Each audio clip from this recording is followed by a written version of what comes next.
think we'll ever know the truth? Do you think we'll Yeah, we'll ever? So I do. you think we'll find wreckage or something like that? Well, let's say I have great hope. You've reached American History Hotline. You ask the questions, we get the answers. Leave a message. Hey there, American History Hotliners. Bob Crawford here. Thrilled to be back. And this week we've got a big question. It is a really big question sent in from Cara. What happened to Amelia Earhart, or why did we never find out what happened? That is the $1,000,000 question, Cara. And just a reminder to all of you listening, you can now submit your questions to our website, AmericanHistoryHotline.com. That's AmericanHistoryHotline.com. Okay, back to today's question about Amelia Earhart.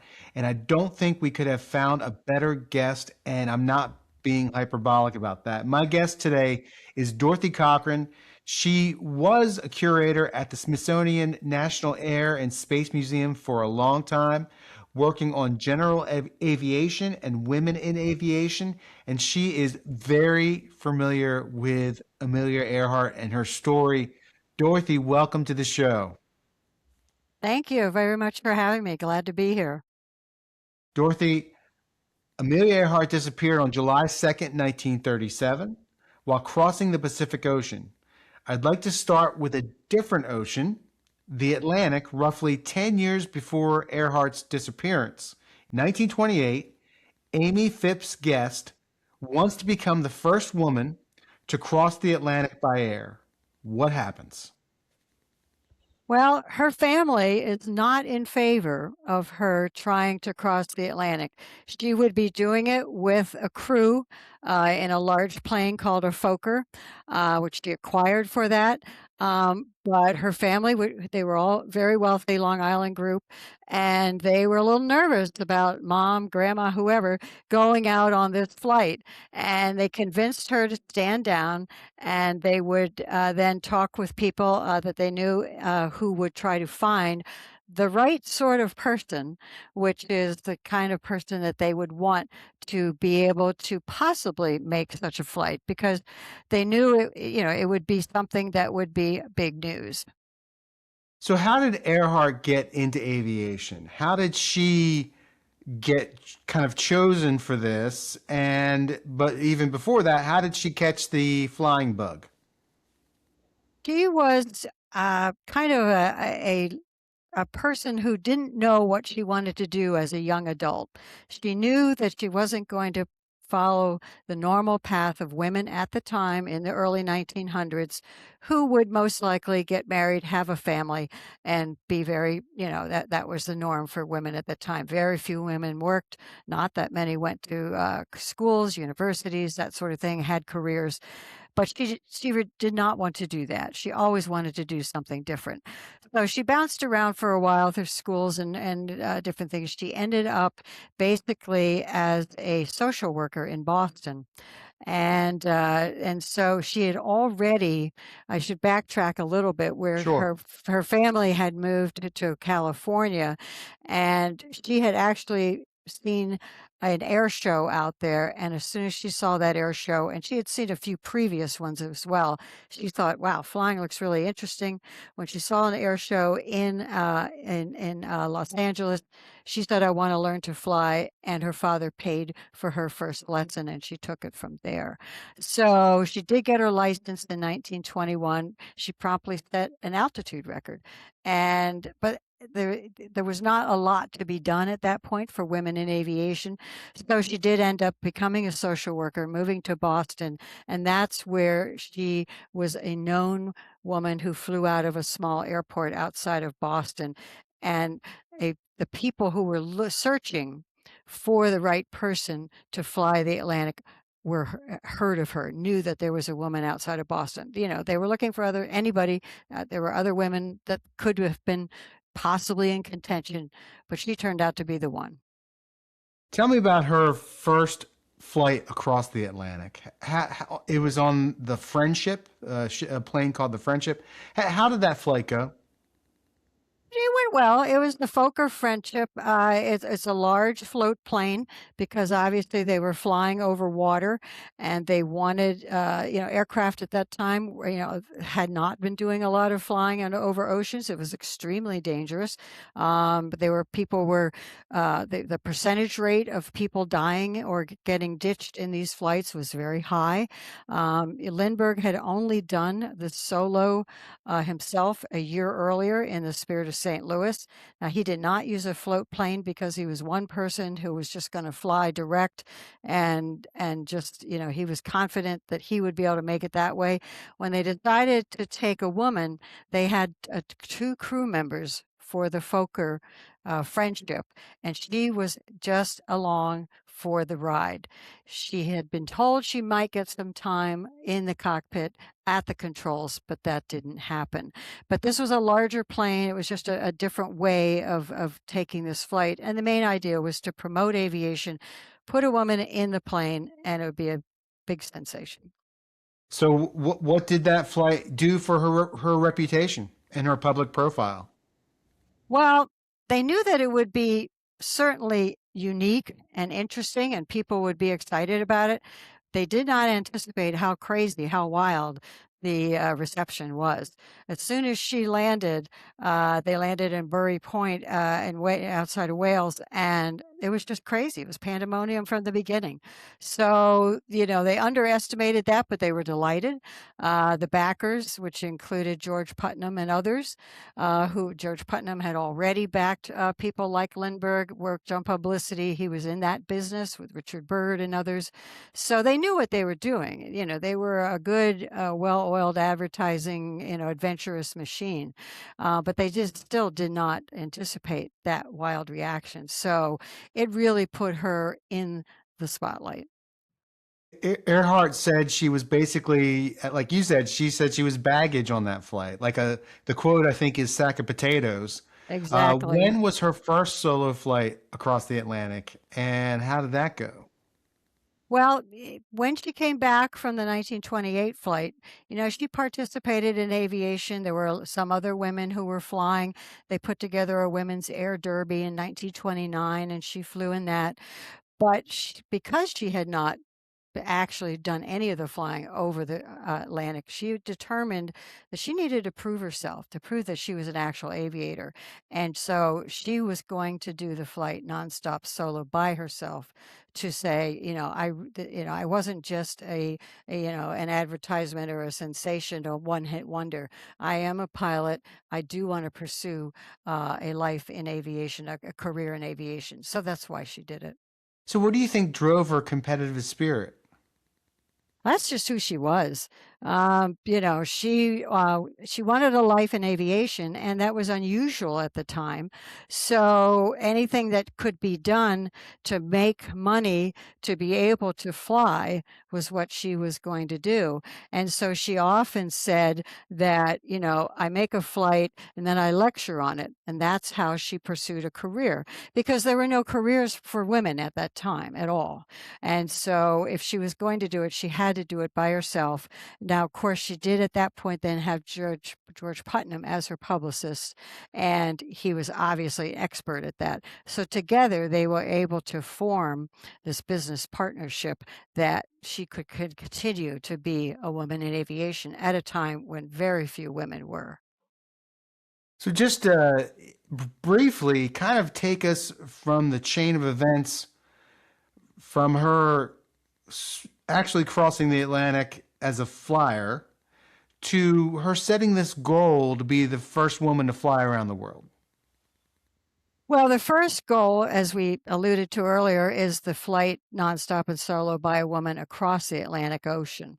And so she did that to prove herself. And she landed in Ireland, and she made that flight, and that further made her an even wilder sensation. She toured Europe and then came back to the United States. So she had that notoriety. So she did that in the Lockheed Vega, which we have just on display here at the National Air and Space Museum. She did it May 20th, 21st, 1932, 5 years to the day after Lindbergh's flight. which was no accident, thanks to her George Putnam publicist. And fortunately, the weather worked out as well. So they knew how to do that. And so then she pursued, right after that, she flew nonstop and solo to become the first woman to do that across the United States. And then she flew from Mexico to New York. She was always looking for something like that because that's how she was going to make a living. And so by the time you get later into the 30s, it's like, what can I do next? She was lecturing, she was writing books, she was doing advertising, all of that, because there's still no real profession for a woman in aviation at the time. So this is what she does. I make a flight, I lecture on it. This is American History Hotline. I'm your host, Bob Crawford. Today, my guest is Dorothy Cochrane.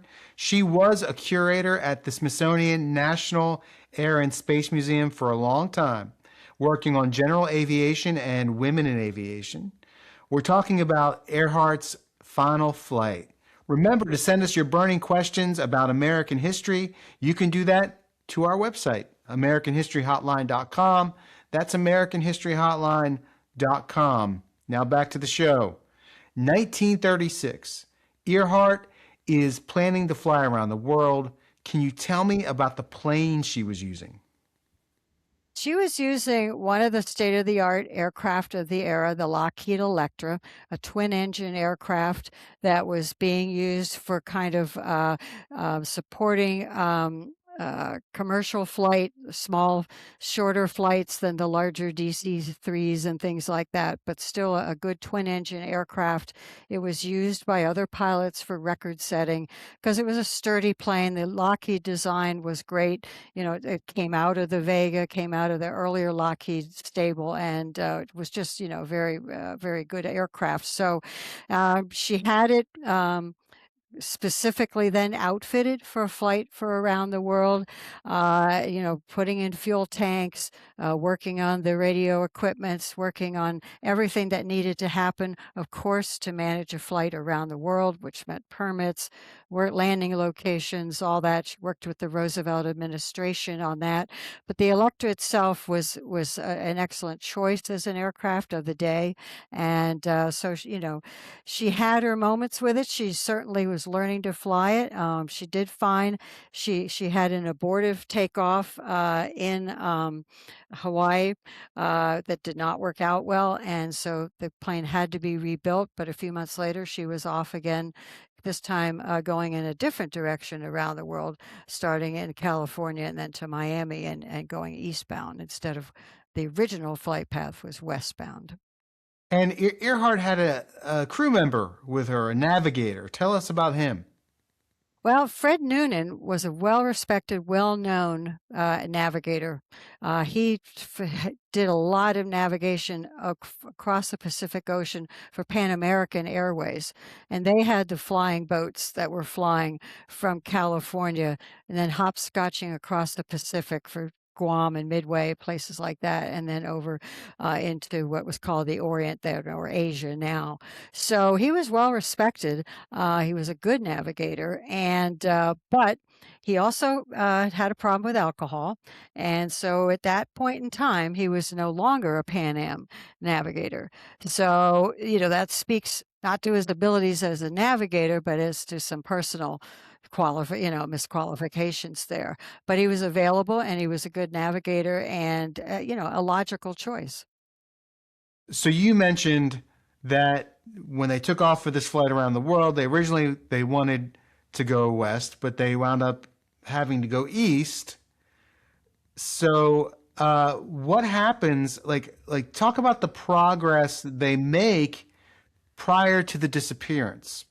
So let's kind of set up the disappearance by looking at the trip holistically.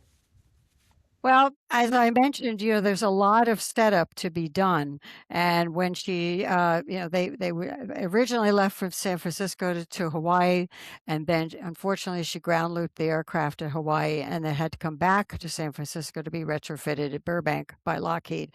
And then they set out from there to go east, Miami, and then across the lower Atlantic. part of the preparation is also a communications package. And so she has to be in touch with people as she's going around the world. And the most significant part of that is when she's going to do over water flights. And so she's going to travel she goes down from Miami down to Brazil, then she's over Africa. She finds her way through the Middle East, through most of Southeast Asia, and then finds herself at Lae, New Guinea.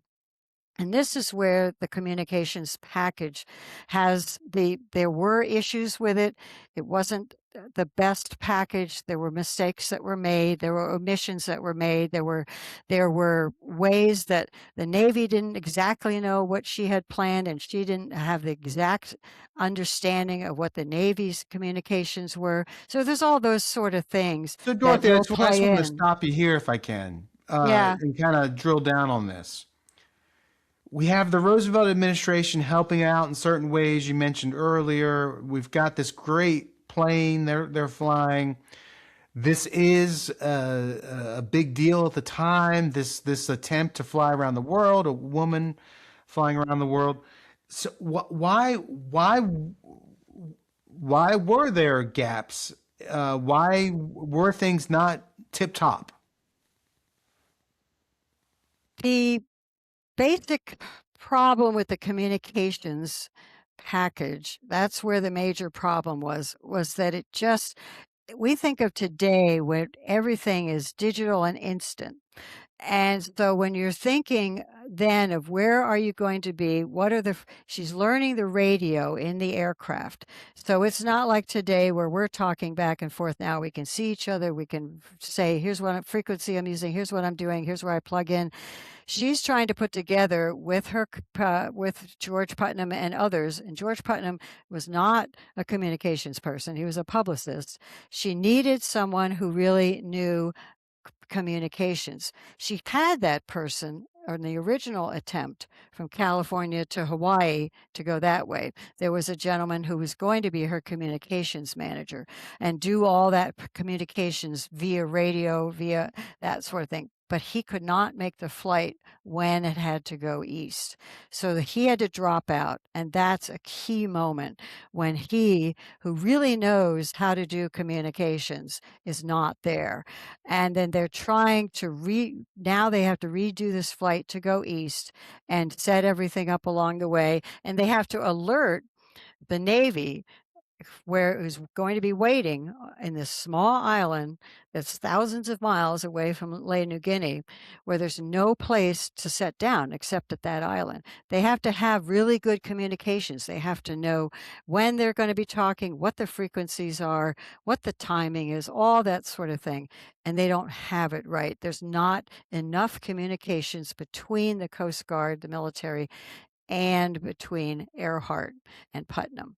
And that's where the breakdown occurs. So set it up for us. This is the moment. Like, set up the disappearance. What happened? Well, she took off from Lae. They have thousands and thousands of gallons of gas. The plan is it's about 2,500 miles, which is a long way, but they've got the fuel. She barely gets off the ground there because she has so much fuel. When the plane takes off, it actually dips down over a cliff and then it manages to rise and get on the way. So as she's progressing, she's taking off early in the morning there. She's flying. She is making some radio communications. There are a few people that got the communications guy back in Lae can hear her for a little while.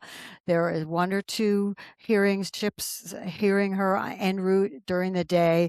As she gets into the evening, there is a little more weather than was anticipated, and she's got to climb above this weather. She can't go through it, and that saps away a lot more fuel than they had originally anticipated.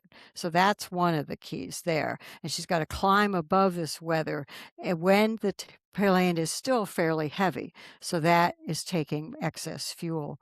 But she's up there, and then she starts to come down, or she's able to come down to a lower level eventually. And then as it starts to get toward morning, the Coast Guard cutter Itasca can hear some of her transmissions as to where she is and where she's coming down, or where she is flying. So the problem that happens, though, is they never establish direct two-way conversation. And part of that is because she was relying on voice communication, and the Itasca was relying on Morse code. And it's a huge disconnect, because neither Earhart, nor Fred Noonan could do Morse code. And they had decided they would not transmit through Morse code. The Coast Guard didn't really realize that. So but they are also sending out voice communication. But the frequencies are not matching up.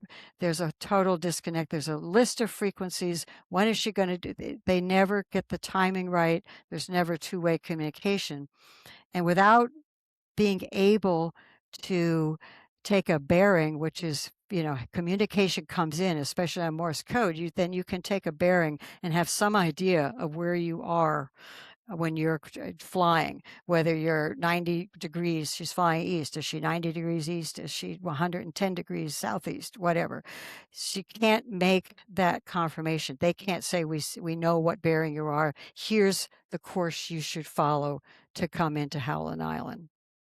What do you think happened? So I think they were very close, because this is all, the Coast Guard has all of the records. All of that is in the National Archives. It's all there, the communications records, their frustration with not being able to communicate with her.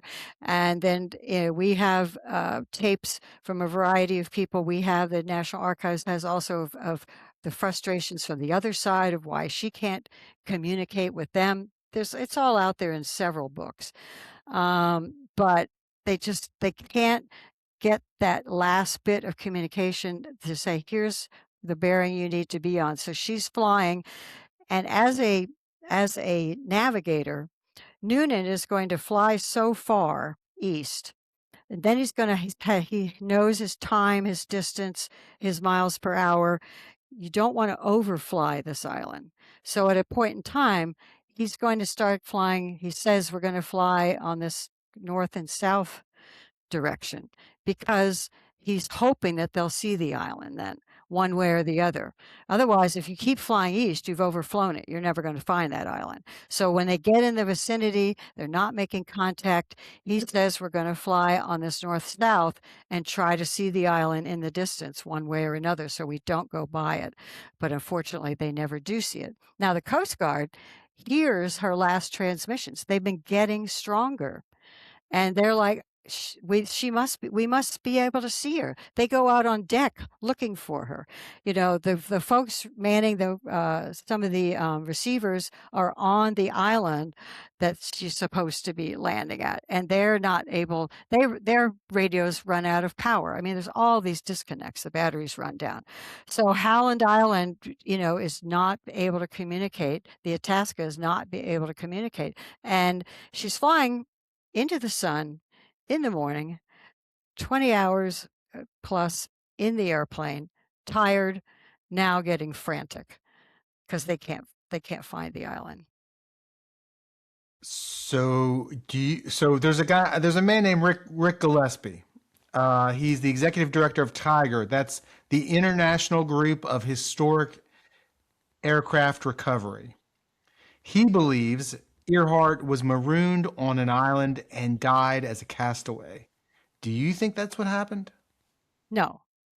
I believe that she was much closer to the island than people realized, because like I said before, the Itasca and the people on Howland, the crew on there, they thought she was very close because she had a signal 5 strength on her radio, and they figure it's the idea now is anywhere from 10 to 50 miles she could have been.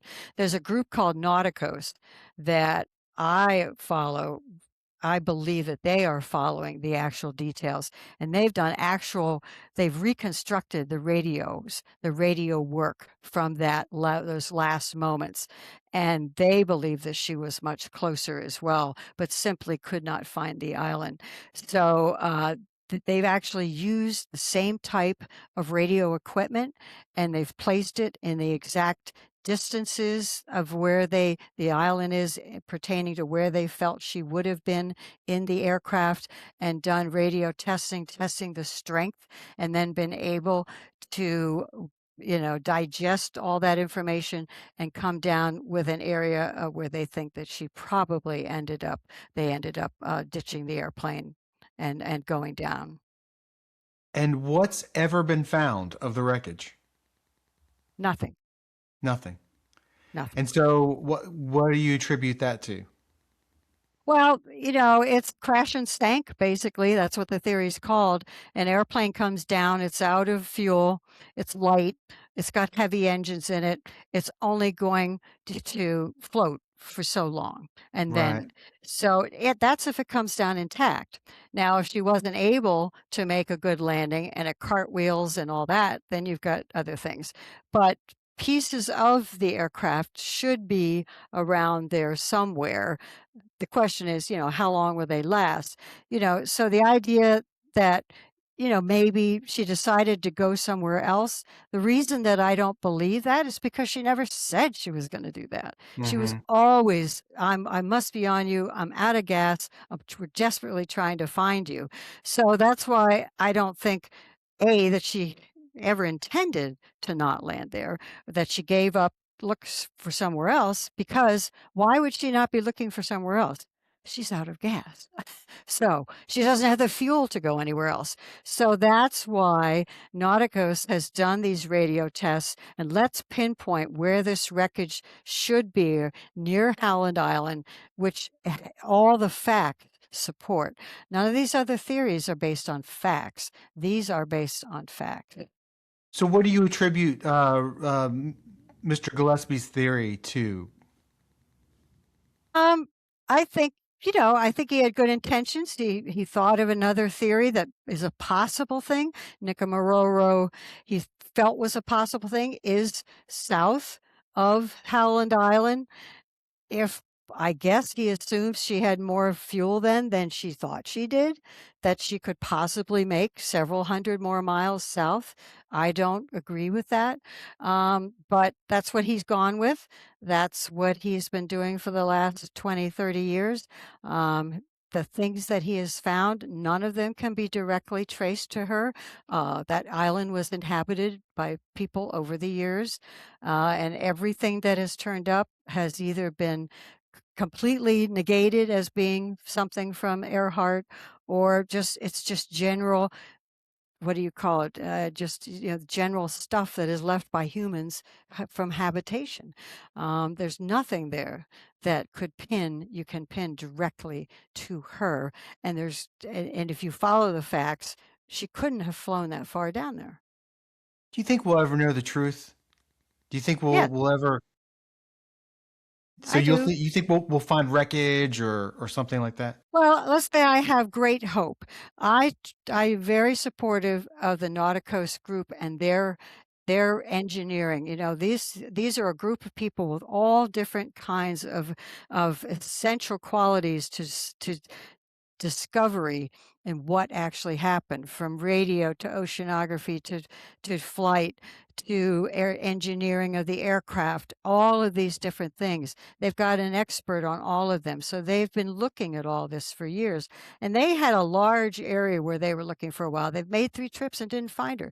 But then in recent years, they've done experimentation with actual radio equipment and tried to pinpoint it down. And they feel they have really, between where they didn't find her and where they think she is, they think they have a much better shot at trying to locate her on the next expedition. They've really narrowed it down. Now they just need to be able to fundraise and be able to do that. But they are following the facts of the flight. And, everything else is mostly conjecture, or people just telling stories, people misremembering things. They just don't follow. At no time did she say we're headed somewhere else. At no time. Do you think Earhart? I mean, because she's iconic, right? She's become iconic. And do you think she is more iconic in the mystery that surrounds her than she ever would have been being the first woman to fly around the world. I think as far as a lasting, you know, being a lastingly famous person. I mean, certainly if she had completed the flight, that would have been a big deal, obviously. And just as she had been showered, with interest and excitement in the earlier attempts. So she would have been in the record books, in the headlines, and for quite a while. Obviously, a famous person like that who was being tracked around the world, when she goes missing, then that's a whole nother level. And, it was quiet for a while through the World War II and into the 50s. And then some people just started kind of, coming up with these stories. And I so-and-so remember seeing a white woman on this island and blah, blah, blah, this and that. And it became literally a cottage industry. Yeah. So then you have to take all of that, push that aside, and go back to the facts. So yeah, there's no doubt that being one of the most famous missing people, it's one of the greatest mysteries, if not the greatest missing person mystery of the 20th century, now into the 21st. So yeah, but nobody would have cared. A lot of other people went missing in aviation accidents over the water, and we Yeah. don't know who they are. So it's because of who she was, what she was trying to do, and then it just doesn't happen. And then later on in my era, when you get into the rise of the women's movement, and then women actually finally fighting their way into all aspects of aviation, that then it comes up again. Well, what about Earhart? She was one of the pioneers. So everyone sees her as a woman, to emulate, as someone who was their hero. So it just keeps going as a result, and deservingly so, because she was a pioneer for women. We are grateful for all you have done over your career and everyone at the Smithsonian. We have great respect for your hard work and your determination to keep, the searching for this and to keep our history alive. So thank you. I've been talking with Dorothy Cochrane. She was a curator at the Smithsonian. Hey, let's face it, once a curator at the Smithsonian, always a curator at the Smithsonian. National Air and Space Museum, working on general aviation and women in aviation. Dorothy, this has been a great conversation. I've really enjoyed our time together. Thank you for joining us on American History Hotline today. Thank you for having me. Enjoyed it.